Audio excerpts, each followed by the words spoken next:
ինչ ուզելա տվել են։ Հայաստանի եւ Ադրբեջանի միջև խաղաղության պայմանագրի տեքստի շուրջ ավարտված բանակցությունները խորհրդարանական անդիմությունը որակում է կապիտուլյացիա եւ ադրբեջանական պահանջների կատարում։ Երրորդ նախագահ Սերժ Սարգսյանի ղեկավարած Հանրապետական կուսակցությունն այսօր տարածած հայտարարության մեջ տեղի ունեցած գործընթացը որակել է մեջբերում եմ միակողմանի հակապետական զիջողականություն եւ կրկնակի կապիտուլյացիա։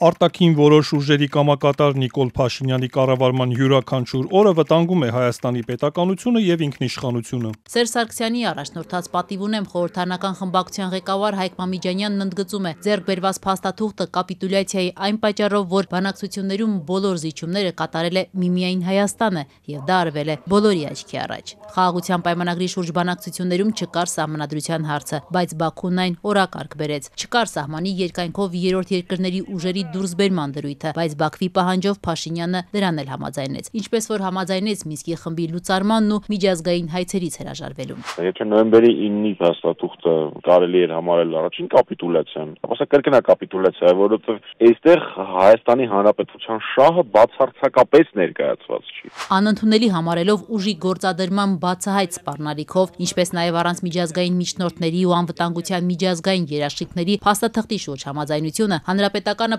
պահանջում է անհապաղ հրապարակել պայմանագրի վերջնական տեքստը, միաժամանակ պնդելով մեջբերում եմ Նիկոլ Փաշինյանը չունի մանդատ եւ լեգիտիմություն հայ ժողովրդի անունից նման պայմանագիր ստորագրելու համար։ Պատիվ ունեմ խորհրդարանական խմբակցության ղեկավար Հայկ Մամիջանյանը պարզաբանում է Փաշինյանը 2025-ին իշխանությանը եկել Հադրութն ու Շուշին դեօկուպացնելու, իսկ Ղարաբաղյան հիմնախնդիրը ինքնորոշման իրավունքի հիման վրա կարգավորելու խոստմամբ։ Եթե ինքը 21 թվականի ընտրություններին ասեր, որ հանձնելու է Արցախը, ճանաչելու է Ադրբեջանի կազմում, տեղի է ունենալու էթնիկ զտում, ցեղասպանական գործողություն, քանի մարդ էր իրան ձայն տալու։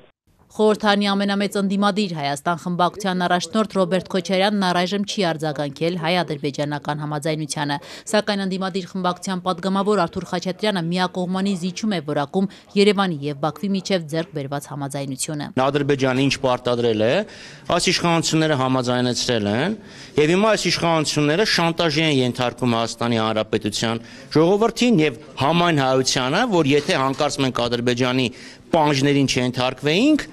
պատերազմ կլիներ։ Խորհրդարանական ընդդիմադիր խմբակցությունները նաև անթույլատրելի են համարում Ադրբեջանի պահանջով սահմանադրության փոփոխությունը, ինչպես Հանրապետականն է իր հայտարարության մեջ զգուշացրել, այն հարցականի տակ է դնելու Հայաստանի երրորդ հանրապետության պատմությունն ու գոյությունը։ Ադրբեջանի արտգործնախարար Ջեյհուն Բայրամովը երեկ երբ միակողմանիորեն հայտարարեց խաղաղության պայմանագրի տեքստի շուրջ աշխատանքների ավարտի մասին, հատուկ ընդգծել էր. հաջորդ փուլում Հայաստանի սահմանադրությունից պետք է հեռացվեն Ադրբեջանին ուղղված տարածքային պահանջները։ Դաշնակցական падգամավոր Արթուր Խաչատրյանն այսօր հակադարձեց ամեն ինչ պետք է անել, որ Բաքվի պահանջով սահմանադրությունը չփոխվի։ Ամեն ինչ պետք է արի, որպեսզի այդ թուղթը,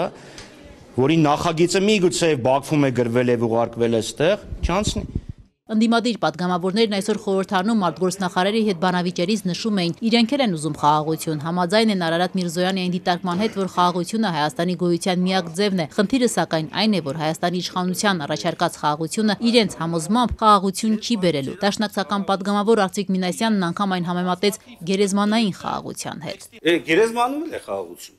Հետո գերեզմանային խաղաղություն։ Դուք գերեզմանային խաղաղությունն եք գրող։ Հիմա Արցախում ճիշտ է, Արցախում խաղաղություն է, հա։